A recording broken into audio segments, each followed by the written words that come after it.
It is recording. Do you see it recording on your end? Okay. Good afternoon, everyone. Welcome to today's webinar about our partnership with Nexford University. For those of you who don't know me, my name is Mark Rivera. I am the Education Manager at Bite Back. And for those of you who don't know Bite Back, we are an education nonprofit that specializes in IT education for adult learners. We offer 3 different learning levels for beginners who have no to low computer experience, for intermediate level learners who want to have a little bit more experience and know how about the computer, and finally our advanced students who complete certification level courses.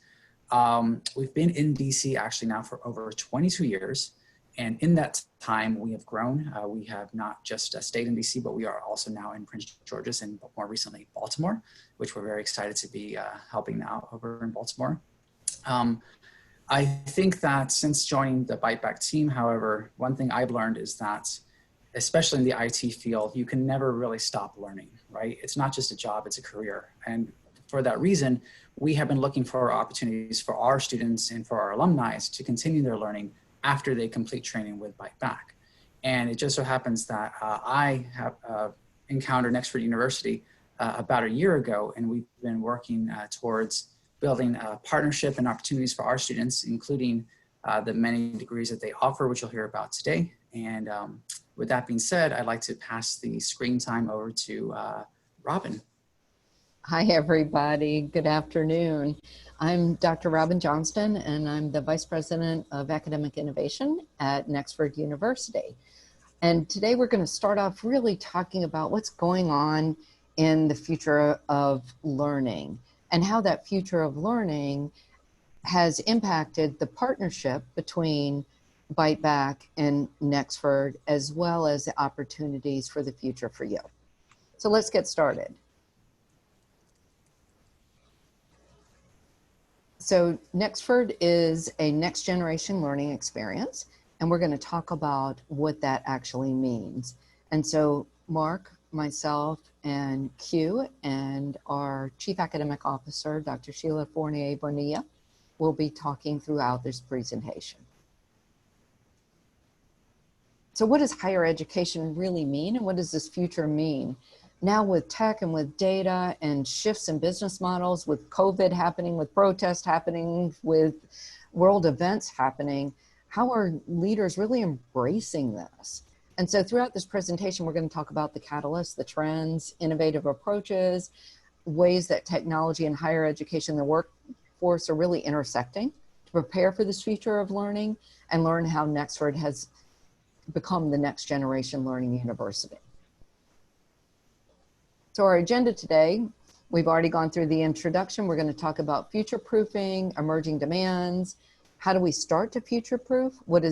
How is Nexford playing a role in this? Our degree programs, the essential future scholarships, and how do you apply for this? Robin, may I interrupt for just one moment? Yes, you may.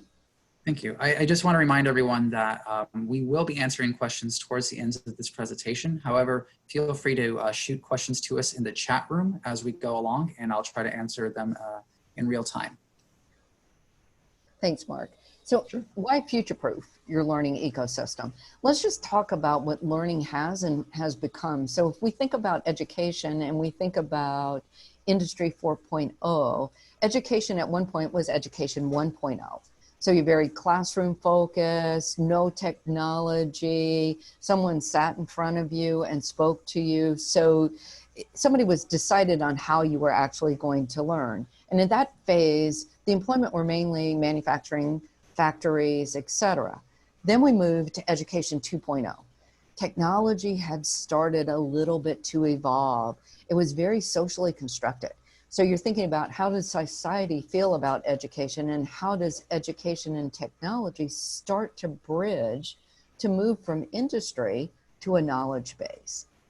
Now we're in somewhat of between Education 3.0 and Education 4.0.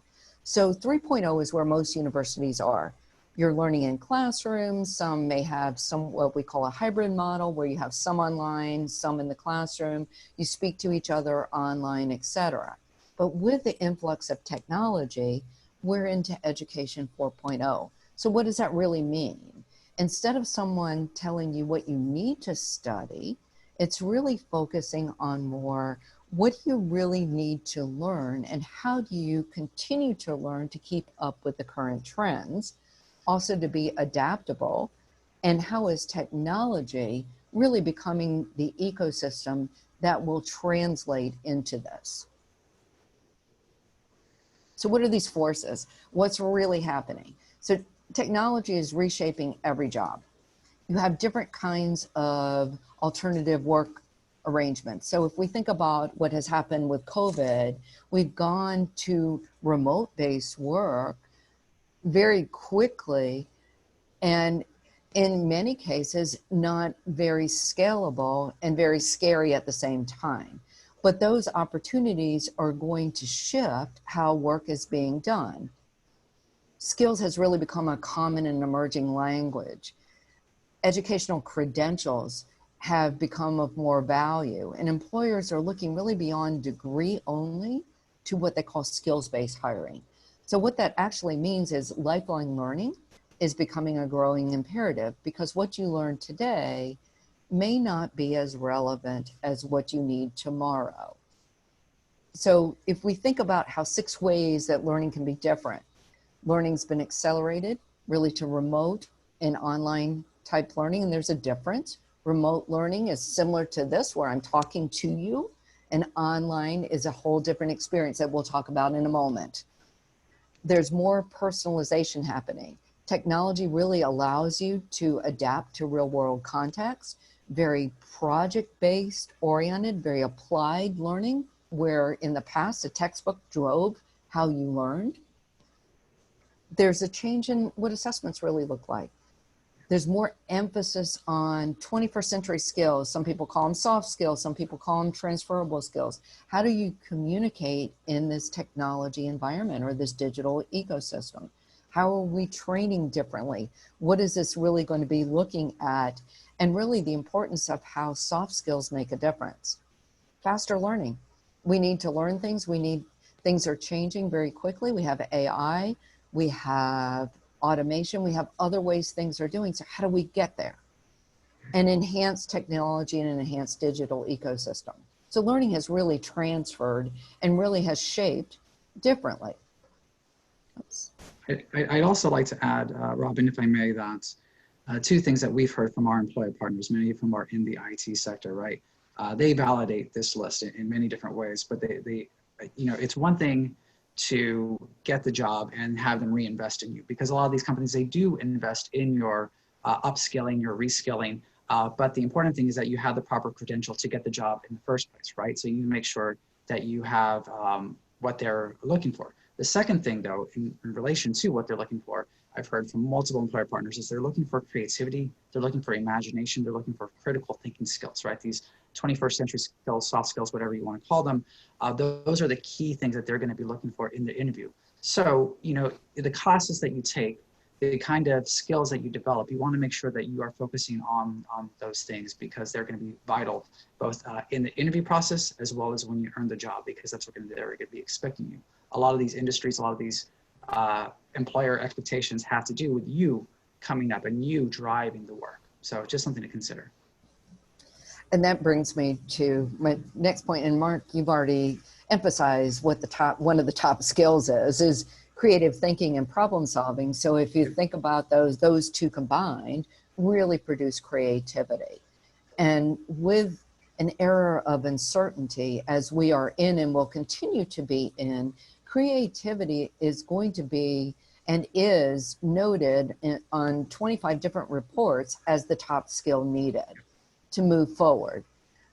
Teamwork and collaboration. But teamwork and collaboration is going to look a little bit different.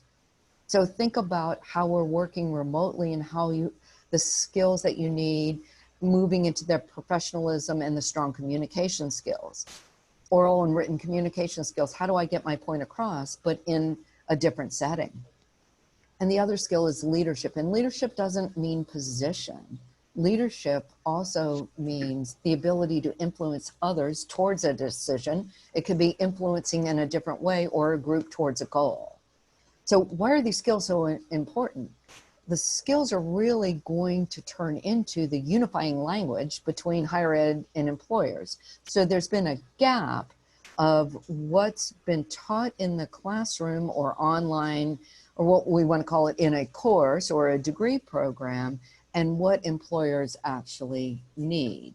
And the unifying language between the two, and what Nexford actually does, is bridge the gap with skills. So why now? Well, there's a skills gap. Education is not very affordable. Technology and global demographics are key to understanding those trends and really drive the solutions here.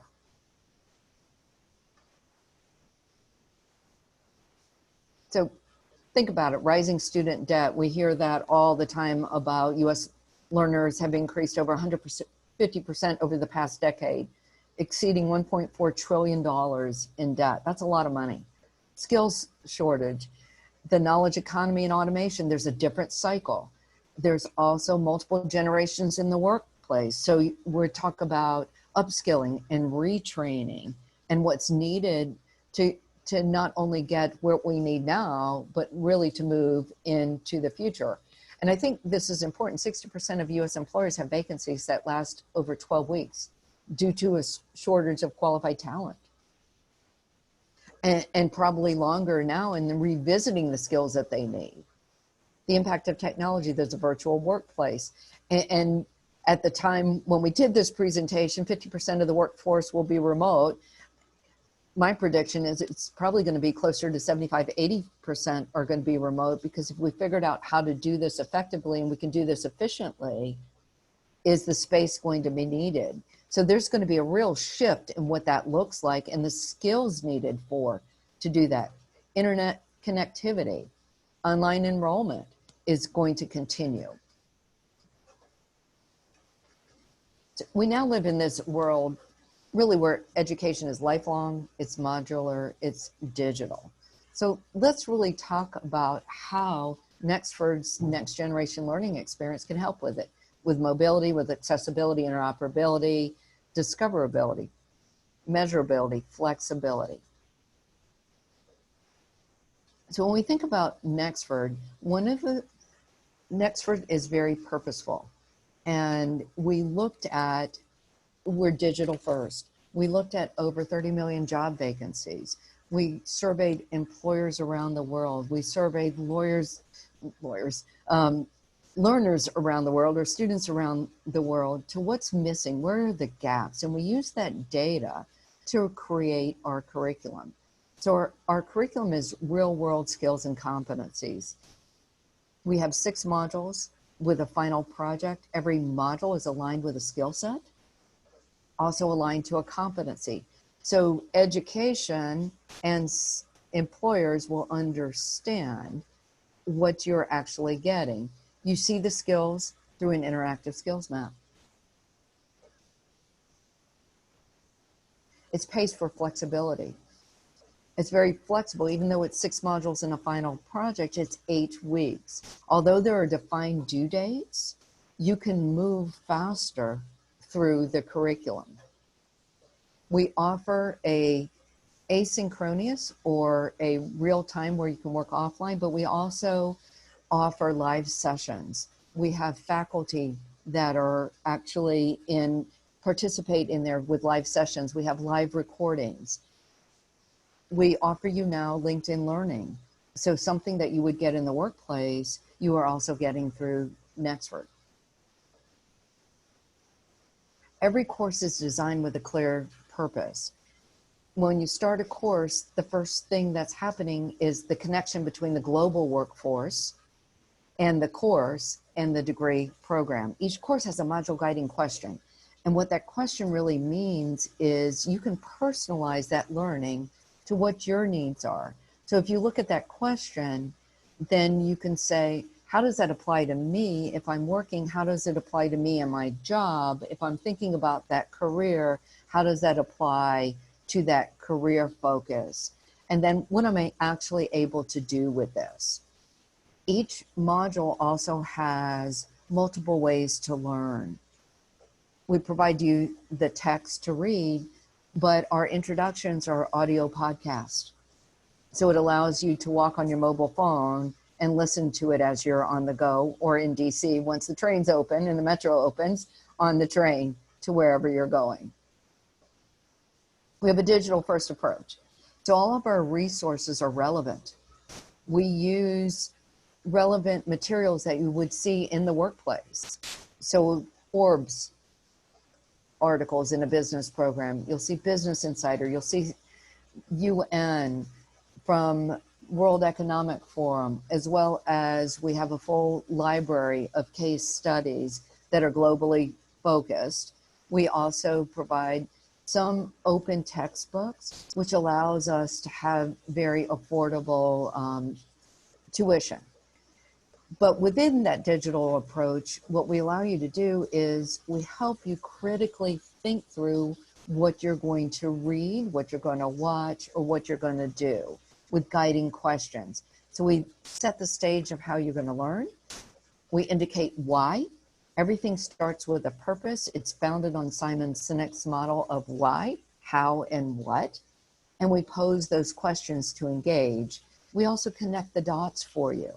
So every module has what we call micro learning. So it's chunks of learning that you can do in bite-sized amounts and then go back to it. And then those bite-sized amounts are connected together. So once we lead you on a path.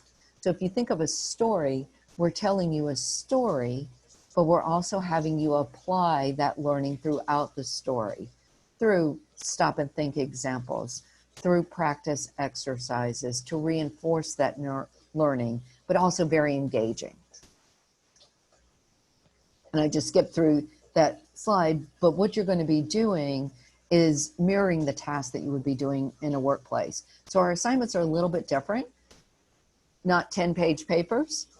So if the course is something, say a marketing course or an intro to business course, you're going to do a SWOT analysis. You may do a RACI. You may be put in a situation where you take the role of a business analyst, if you're in a finance course, and a finance analyst or something like that, where you're actually then going to have to make recommendations or write a memo to the CEO or to the director or others within the organization. Very much how does every part of that organization and take that role interact together.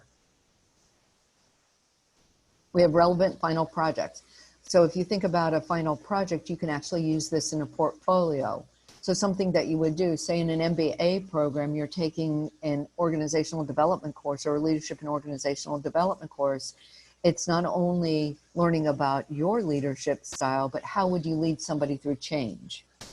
And so you present an organizational change plan for that, or you may present a marketing strategy, but you're going to take that role and present it to a board of directors or something else, depending on the nature of that course. So very purposeful design in what we're doing, very skills-based. Robin, if I may, Yes. when it comes to my, I'm just speaking from personal experiences and feel free to agree or disagree. When it comes to my own higher education with my own degrees that I earned, I know for a fact that most of what I learned, I never used after college or after graduate school. A lot of what I learned, it was just like that very formal education 1.0 or 2.0 that you're talking about, where I'm writing 15, 20-page term papers that go nowhere, right? And nowadays, that's not what's expected of you. What's expected of you is application. What's expected of you is creativity. What's expected of you, especially right now, I think we can all agree, is adaptability, right? And so I think it's so important that as we, that students recognize that this is an education meant to touch upon each of those points, that this is an education meant to be immediately applicable in your job where you are right now, as well as in your future career. And that's so, and I'll tell you a little story of one of our partners, and it was really interesting to see how this occurred. So in one of our courses, a corporate sustainability course, they were, it's an MBA course. The student learners were actually creating a sustainability plan. So they were doing this individually, and then they all got together because they saw they were working for the same company, but then they were getting insights from, they were in Egypt, and they were getting insights from individuals in Nigeria and individuals in Southeast Asia and all over the world. And they went to their CEO and they said, you know, each of us have taken a different take on this. Can we sit down with you and create the sustainability plan for the entire organization? So very much of what you can take away in each module, you can apply immediately, whether it's a scenario, whether it's a article, whether it's something going on, as well as what's driven by the faculty member. To your point, Mark, is you learn today what you can apply tomorrow. And I don't know if Sheila's here yet, or Q. If not, I will continue on.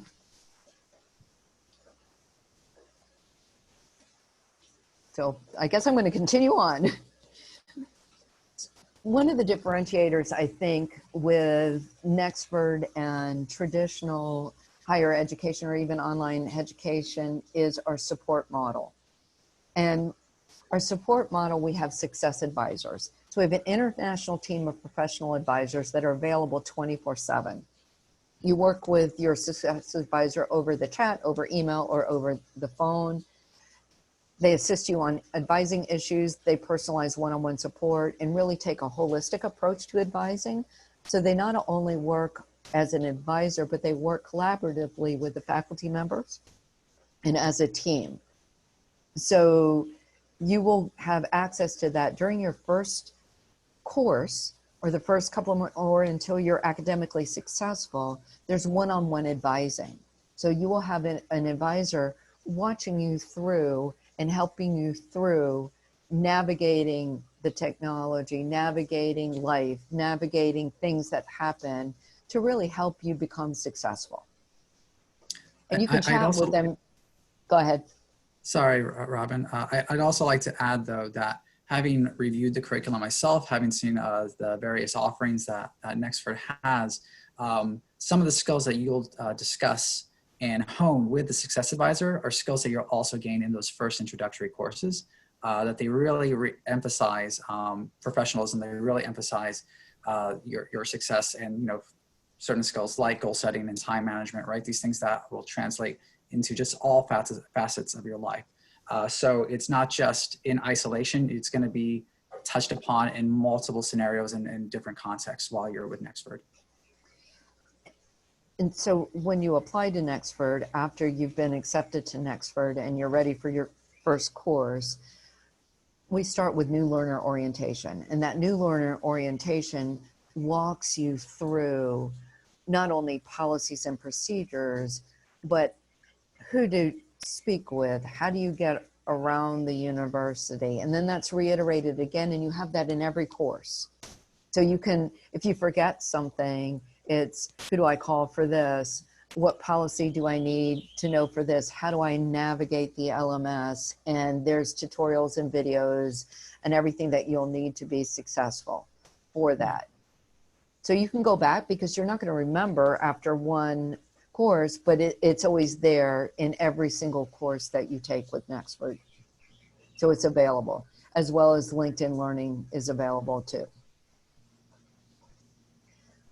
In regard to faculty support, we have 7 days a week support. So each course has 2 faculty members.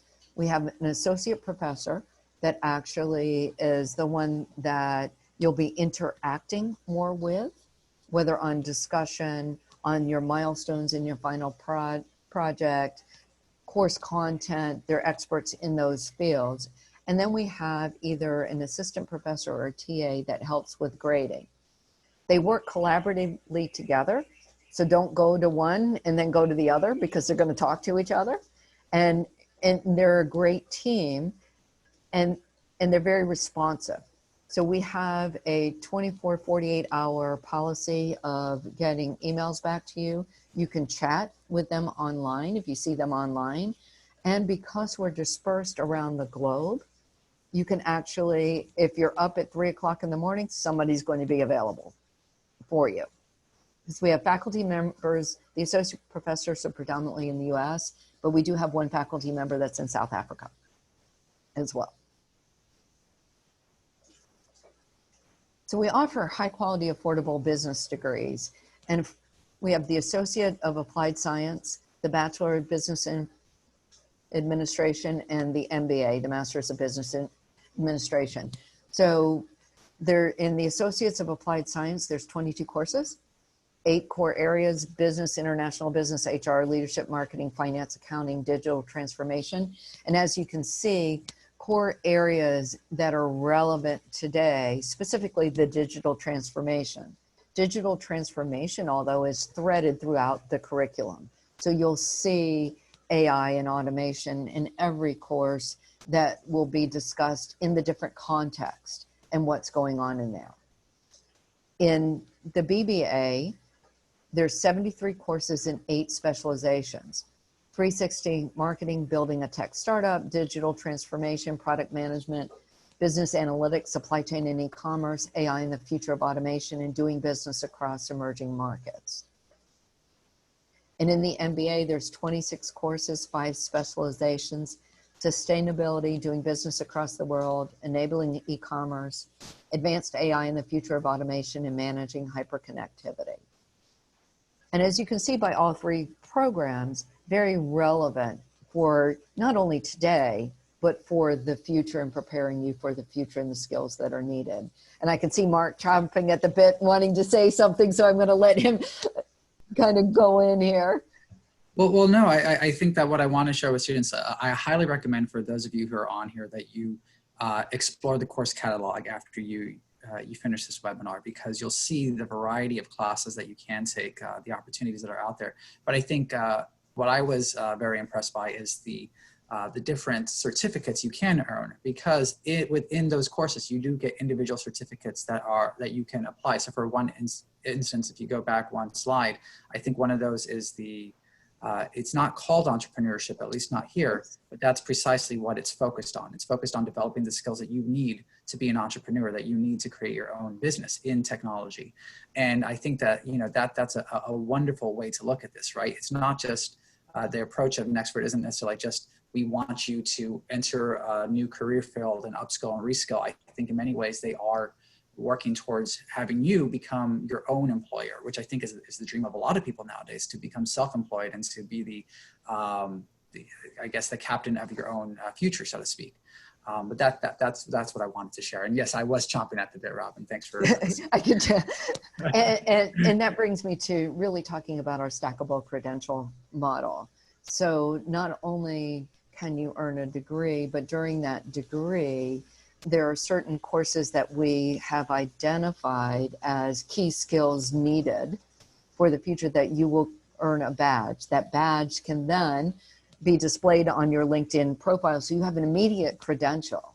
And then, for example, in the bachelor's degree, say you chose 360 marketing, you will also get a certificate for 360 marketing. So you will come out of this with multiple credentials and also showing the skills that are needed on those credentials. And Sheila, do you want to pick it up from here, or do you want me to continue? I can go ahead and pick it up. I know that you've been, thank you everyone for being here, and I'm sorry that I'm really late. Welcome to this webinar. We're so excited to have you. I just wanted to speak a little bit about our I guess you already covered the program. So there's 3 different programs, associates, and then the bachelor's and the MBA, as Robin was, or Dr. Johnson was pointing out. By the way, I'm Sheila Fournier-Bonilla. I'm the Chief Academic Officer at Nexford University. So, as she was saying, in addition, one of the things that we really emphasize is the opportunity to allow all of our learners to not have to wait, 2, 3, 4 years to actually get a credential, but to do that in a stackable form. When you have the opportunity of getting a degree, but in addition of getting a degree, getting a certificate, it's like you're getting a degree with a specialization, and then in addition, a certification. of skills and competencies that you have accomplished as a result of those programs. So we're very excited to really partner up with BiteBack. You know, Mark and Robin and I have been talking, I think, for over a year about the opportunity to really bring Nexford University's learning experience to DC. And so we have partnered up to give you this opportunity of the Essential Future Scholarship, meaning, you know, we'll give you the essential competencies and skills so that you can position yourself in the future of work, right? The jobs that are coming, that have not been invented yet, but that we're providing you with the education to set you up for success. With this scholarship, we have a total of 15 scholarships available. You get up to 70% off your tuition, which, as you have already seen, is extremely affordable. Right now, with the regular cost, you know, we have learners that have completed their MBA for less than $3,000. And many of them have completed their MBAs in a year or less. You know, we have some that have completed their MBAs in 10 months. So you have the opportunity to move as fast or as slow as you can. So this 70%, up to 70% off, it's really extremely low cost. I'm thinking you can even get a bachelor's degree for $500, you know, from, let's keep in mind, you know, a university that has been licensed in the US, you know, by Higher Education Learning Commission, that we have been accredited by ASIC, and that we're currently pursuing, you know, US accreditation through DIAC, but it's also recognized by one of the most important institutions in management training and leadership training, which is CMI, which is the Chartered Management Institute. We're in the process of becoming a certified center for CMI, but we're currently recognized by CMI, meaning that our program, specifically the MBA, you can have it recognized by CMI. When you graduate with an MBA from Nexford University, it has that endorsement that the Chartered Management Institute recognizes your degree as being aligned with the competencies of strategic leaders of the 21st century. And then we're also embarked in our quality assurance process. So we also have our courses, you know, we started endorsing our courses or certifying our courses with Quality Matters, which I know that Mark is very familiar with that because he used to be a Quality Matters, or I think you still are a Quality Matters. Alas, I used to be, yes. Yeah. So we have 15 scholarships available, as you know, and the only eligibility is that you are from Washington, D.C., so you're a resident of Washington, D.C., and that you've been impacted by COVID-19. Admissions requirement is very straightforward, very much aligned with any other university from the United States. You know, if you're pursuing an undergraduate degree, we really need a high school diploma. If you're pursuing a master's degree, we will need a bachelor's degree certification or diploma. The proof of English proficiency, if you cannot demonstrate that your prior education was not in English, but if you can demonstrate that your prior education, high school, undergraduate, was in English, then you don't have to, you know, that's enough to demonstrate that. If you need to demonstrate proficiency because your education, your prior education is not in English, then we offer a free test. It takes 45 minutes. I've taken it myself, and it's free of charge. It is the EF-SET. Sheila, may I add yes. something? I Yes. just want to emphasize to everyone on the webinar right now that, as Sheila pointed out, the only thing that you require for eligibility is to be a DC resident affected by the current pandemic, right? So I know that a lot of the participants today are BiteBack alumni, or some of them are even students. But for those of you who aren't here, or for those of you who are saying to yourself, oh, this is great for me, but this is also great for a family member, for a friend, they are eligible as well, so long as they fulfill that one requirement that we have. So feel free to spread the word about this opportunity. Definitely. And, you know, everything is in our website. I mean, if you go to nexford.org, the information about the scholarship is there, and you can go ahead and apply for the scholarship immediately. It's not like you have to write an essay or anything like that. I think it's just like 2 questions, you know, kind of like sharing how has COVID-19 impacted you? And, you know, listen, be creative. I mean, like, it doesn't have to be like, oh, my home was, you know, bombarded by 15 relatives, you know, I lost my job, you know. It can be anything that you feel has impacted you, even if it's like personal or professional in nature. So don't feel like, oh, I'm not eligible, you know, because I haven't been impacted directly. No, I mean, if you think that you have been impacted even indirectly, I would say do not hesitate and apply. You know, it just takes no more than 5 to 10 minutes. And I think this is a great opportunity. If we can move on to the next slide, please. Yep. Yes. So, you know, if you want to go ahead and apply, apply.nexford.org. One of the things that if Barney, I think Barney is on the call from our marketing team, but I am going to go ahead and share the actual link. I don't know if it was in the invitation, but I will go ahead and send right now in the Zoom. It's the direct link to this scholarship. It pretty much outlines everything about the scholarship. And if you go in there, it says there's a link there that says apply for scholarship. So you can go ahead and apply for the scholarship there. If you want to, once you get, you know, if you decide, you know, that you receive the scholarship, and regardless, if you decide to just, you know, pursue a degree with Nexford, you go to apply.nexford.org, and, you know, it's pretty straightforward. Everything can be uploaded, the ID, the transcripts, you know, everything is uploaded digitally. It gets sent to our admissions team and they take care of the rest. If you have any questions, if you encounter any glitches, admissions@nexford.org. Even with the scholarship application, if you encounter any issues, admissions@nexford.org is your best place to go to address any questions. I believe we also have help@nexford.org. Is that correct? I don't know if any one of my colleagues from the call. Do we have that active right now? Do we know? No? I would, you know, I know admissions@nexford is active. So I know we were creating help@nexford.org, but any of those are available to you.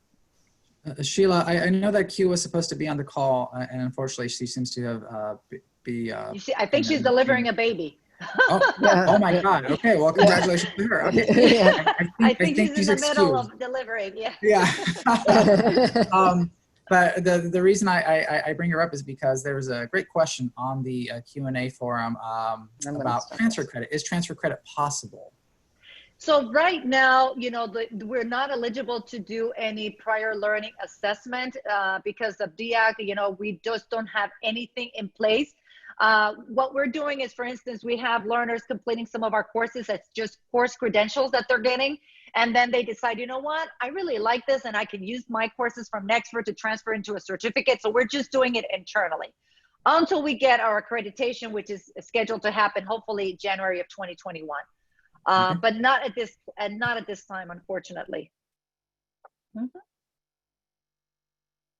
Anything else? Any other questions? Let me see the Q&A. Okay.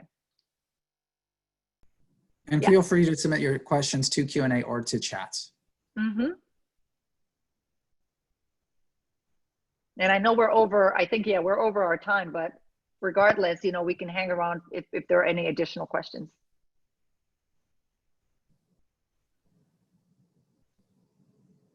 Okay, well, it seems like everything is clear, and I'm glad for that. So we look forward to seeing, oh, there we go. What's the time you take classes? In terms of taking classes, these are online, so you decide to schedule yourself. The great thing is that we have faculty support and academic advising support 24/7 right now. We have faculty located in the US, as well as we have, you know, teaching assistants located in Philippines, you know, so that enables us to provide 24/7 support throughout the week. There's no, like, we have live engagement sessions, but these live engagement sessions are also recorded. So if you cannot attend, you're more than welcome to see them. The professor shares that with all the learners. In addition, we have the opportunity to set up time like virtual office hours. You can do them on the weekends, you can do them in the evenings, you know, whatever is convenient for you. Mm-hmm. Yes, if you already have an undergraduate degree, Kimberly, you're more than well, you're ready, you know, eligible for the MBA. Mm-hmm. We have two other questions in the Q&A forum. Can a current learner with Nexford benefit from the scholarship? No, I mean, I'm saying, if they're in the DC area, I think this is for new applicants. Yeah, this is for new applicants. Okay. Mm-hmm. And one more question. May I submit an application before receiving a transcript from my school?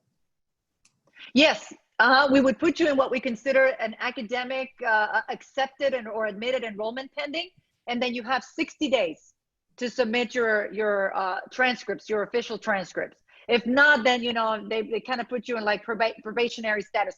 But we're being flexible, more than flexible now with this whole COVID-19. We know that universities are taking longer than usual, so we're usually doing exceptions and giving additional time as needed.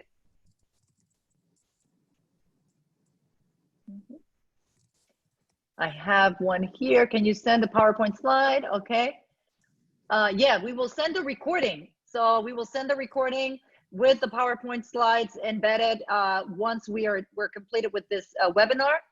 And yeah, if you're I mean, we have a great portfolio of marketing courses, Kim, available. You are more than welcome to go ahead and take marketing courses and just get a course credential. But if you're getting the MBA, you'll have access to that marketing curriculum as well.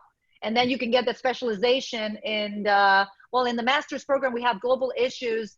We don't have a marketing specialization per se, if I recall. Yeah, we have AI, robotics, global issues, and what is the other one? Global something. But you can definitely take, in fact, one of the things, I'm getting creative here.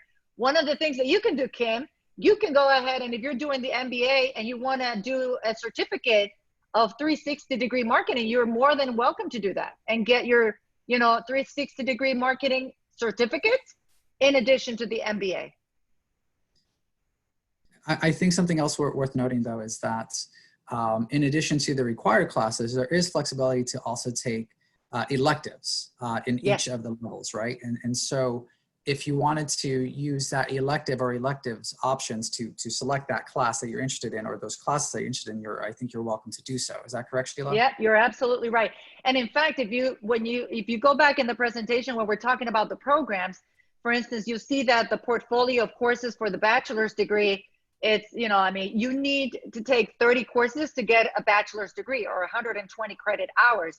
But you have a portfolio of, I think it's like 40 or 44 courses available, meaning that's the gamma of electives that you can choose from to kind of create your own learning path. We want to make it as personalized as possible in this process. Assignments are due weekly. Many of these assignments, are pretty much interactive.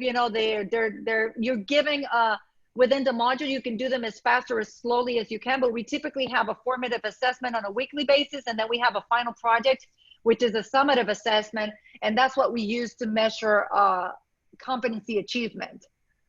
But yeah, typically you have, and assignments include discussion, participation, and social learning, as well as, evaluating, doing like a stop and think scenario-based type of a role-playing assignment, and things of that nature. We stay away from writing papers, that's not our nature. This is, again, role-playing the workforce, and in the workforce, it's not like you're writing papers every day, right?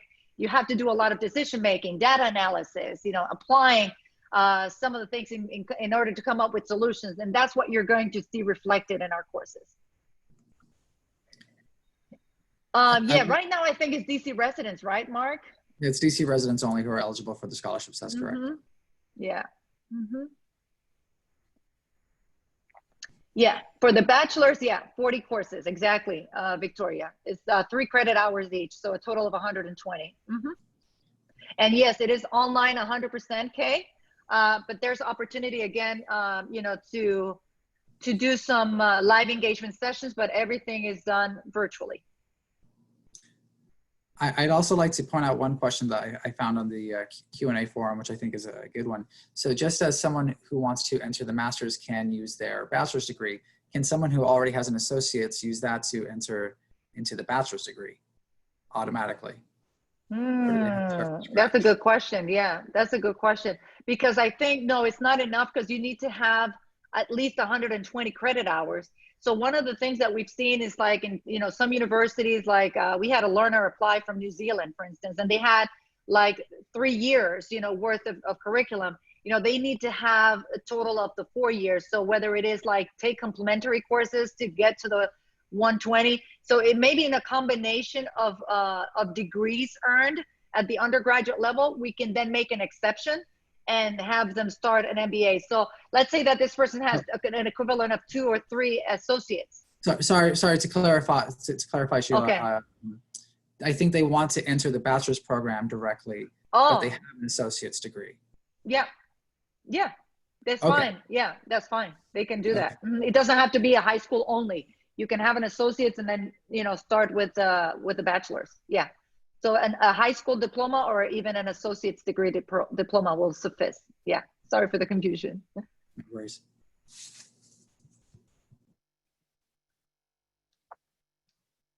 Let's see. Oh yeah. That's right. Victoria is, I mean, we go to DC at least once a year, around November. So a great opportunity to kind of get together.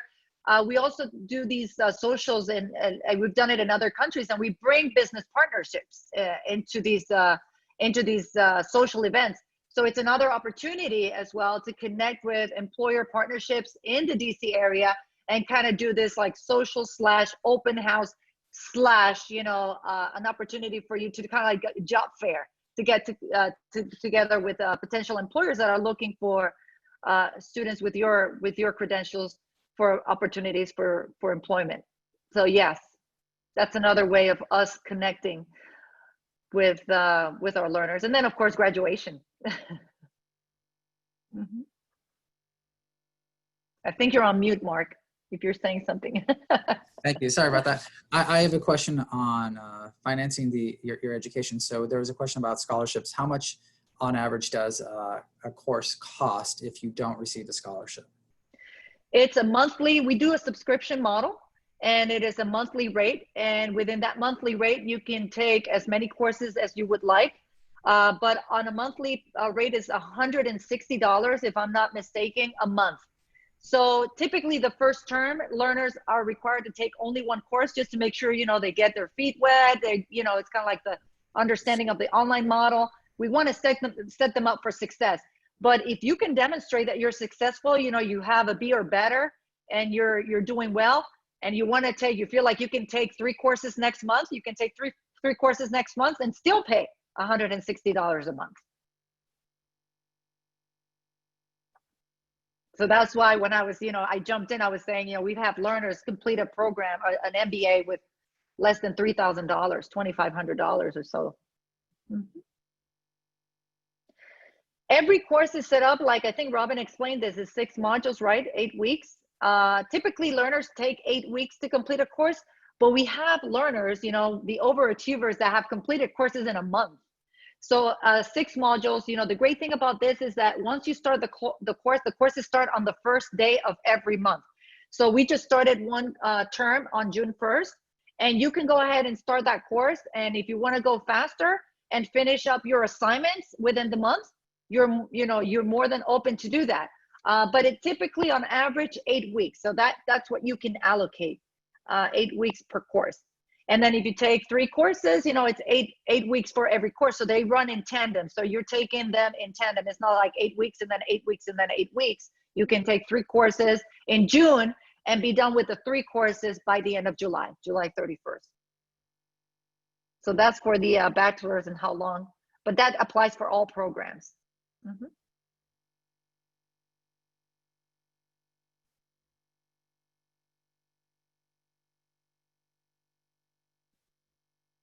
I think there's one person that apparently raised her hand. Let's see, but Eloise, if you can just write your question, because we cannot enable audio at this time. So if possible, if you can type your question, if you have one, Miss Campos. Okay, let's see. Anyone else? Oh, can I start right now? Yeah, you can start. You can start at any time. We have, we're starting, I think, every month, and I think the scholarship, the thing is that with the scholarship is once we get the 15, recipients, but you can go ahead and if you earn the scholarship, let's say today, and you want to start September 1st, that's fine. I think there's no limitation on when you should start, unless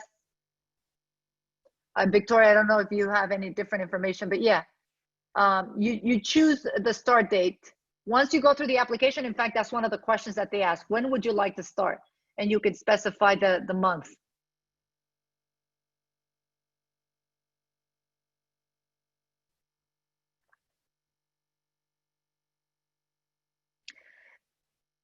I don't know, Mark, if you have a link on your website. I know we have one in our website, which is the one that I shared, and I'll share it here again just in case. But in your website, Mark, do we have a link to the scholarship or no?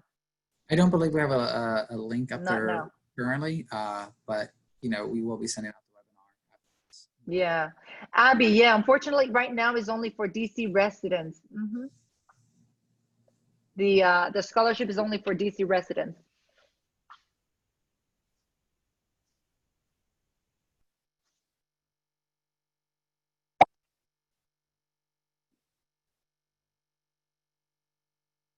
Any other questions?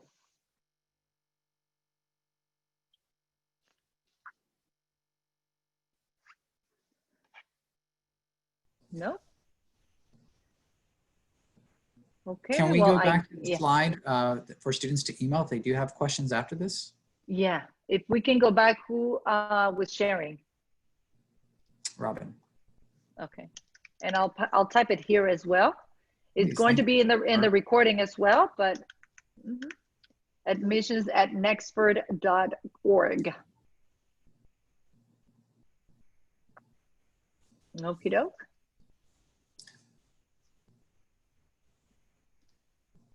Well, thank you so much, everyone, for taking the time out of your busy days to attend. We look forward to meeting you. We look forward to welcoming you to Nexford. You know, it's exciting to be here. As someone who has been in higher education for 20 years, has seen it all, you know, it's really exciting to really build a next generation university. So looking forward to having you be part of this adventure.